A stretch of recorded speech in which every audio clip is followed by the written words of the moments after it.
మరి YCP party నాయకులు ఏ విధంగా ప్రవర్తిస్తున్నారో, ఎంత అసభ్యకరంగా ప్రవర్తిస్తున్నారో మనం చూసాం. 5 సంవత్సరాల్లో వారు అధికారంలో ఉన్నప్పుడు మహిళలు ఏ విధంగా అసభ్యకరంగా మాట్లాడారో చూసాం. యువతను ఏ విధంగా అసభ్యకరంగా మాట్లాడారో చేశారు. మరి మేధావులను ఏ విధంగా అవమానపరిచారో చూసాం. అమరావతి రైతులను ఏ విధంగా అవమానపరిచారో చూసాం. ప్రజలందరూ ఇది చూసే జగన్మోహన్ రెడ్డి గారికి 11 సీట్లకే పరిమితం చేసి బుద్ధి చెప్పారు. మరి ఇంకా వీళ్లలో మార్పు రాక ఇంకా ప్రజల్లోనూ మరి రోజు రోజుకి దిగజారి చిల్లర రాజకీయాలు చేస్తూ అసభ్యకరంగా మాట్లాడుతున్నారంటే మరి రాంబాబు గారికి మేము తెలియజేసేది ఒకటే, రాంబాబు గారు మీరు మీ అధినేత రాష్ట్ర ప్రజలందరికీ క్షమాపణ చెప్పాలి. ఈ రోజు మీరు అసభ్యకరంగా మాట్లాడారు. మీరు అధికారంలో ఉన్నప్పుడు, మా ముఖ్యమంత్రి గారు ప్రతిపక్షంలో ఉన్నప్పుడు మేము ఏ విధంగా మాట్లాడామో, ఏ విధంగా రాష్ట్ర ప్రజల కోసం పోరాటం చేశామో ప్రజలందరూ మమ్మల్ని చూశారు.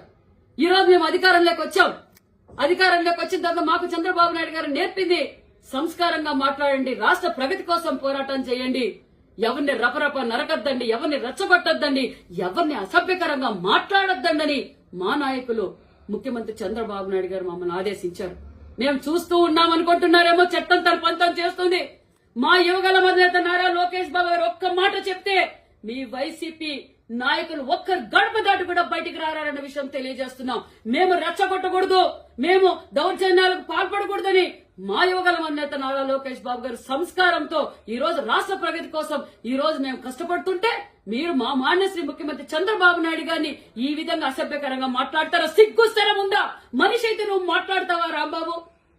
నువ్వు యావత్ ఆంధ్రప్రదేశ్ ప్రజలందరికీ ఈ రోజు బహిరంగంగా మీరు క్షమాపణ చెప్పాలి, లేకపోతే చట్టం తన పనిచేస్తుంది. ఖబర్దార్ ముఖ్యమంత్రి గారి గురించి మాట్లాడే అర్హత గాని నీకు లేదు. నువ్వు సంస్కారహీనుడు. నువ్వు ఏ విధంగా మంత్రిగా ఉన్నప్పుడు పనిచేసావో యావత్ ప్రజలు చూశారు. నువ్వు మహిళల పైన ఏ విధంగా ప్రవర్తించావో మహిళలందరూ చూశారు. యావత్ ఆంధ్రప్రదేశ్ ప్రజలు నిన్ను చీకొడుతున్నారు. ఈ రోజు మరింత దిగజారిపోయి ఈ రోజు ముఖ్యమంత్రి గారిని మాట్లాడావంటే నువ్వు ద్రోహి, మహిళా ద్రోహి, యువత ద్రోహి. నీ అంత సంస్కారహీనులే లేరన్న విషయం కూడా తెలియజేస్తున్నాం. మరొకసారి నీకు తెలియజేస్తున్నాం, ఖబర్దార్. మా యువగల అధినేత అనుకుంటే ఒక్కడు కూడా నువ్వు బయటకు పెట్టలేవు. మేము నీకు సంస్కారవంతులం. మేము మీ అధినేత మీకు అది నేర్పలేదు. ఈ రోజు మా చంద్రబాబు నాయుడు గారు మమ్మల్ని అభివృద్ధి ధ్యేయంగా పనిచేయండి, ప్రజల కోసం పనిచేయండి అని చెప్తున్నారు. మేము రెచ్చపోతే ఒక్క గంట కూడా మీరు తట్టుకోలేరన్న విషయం కూడా మీకు తెలియజేస్తున్నాం.